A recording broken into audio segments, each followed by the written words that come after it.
सैलाब से मुतासरा आखिरी आदमी की बहाली तक चैन से नहीं बैठेंगे, अवाम की हिफाजत अव्वलीन तरजीह। आर्मी चीफ का बलूचिस्तान में सैलाब ज़दा इलाकों का दौरा, रेस्क्यू सरगर्मियों में मसरूफ जवानों से मुलाकात।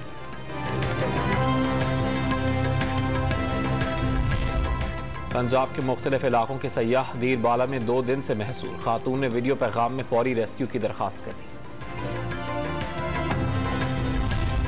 राजनपुर में पाक फौज ने हेलीकॉप्टर के जरिए सैलाब में फंसे अफराद को बचाना शुरू कर दिया। मुतासरीन सैलाब में खाने पीने की अशिया और राशन की तकसीम।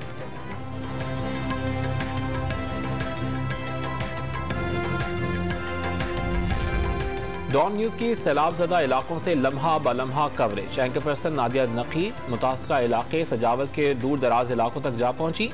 सैलाब ज़दगान की हालत ज़ार पर प्रोग्राम आज रात 8 बजे देखा जा सके।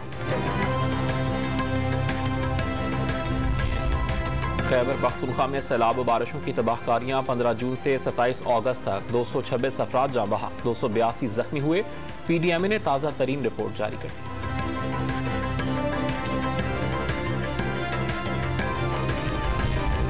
वज़ीर आला सिंध मुराद अली शाह का उमरकोट में सैलाब ज़दगान के लिए कायम रिलीफ कैंप का दौरा, शहरों से पानी की फौरी निकासी का हुक्म दे दिया। वज़ीर इत्तलात सिंध शर्जील इनाम मेमन का हैदराबाद के देही इलाकों का दौरा, हर मुमकिन मदद की यकीन दहानी।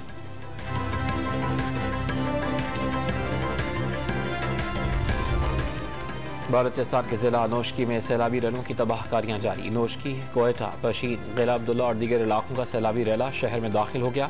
लोगों को महफूज मकामात पर मुंतकली की हिदायत।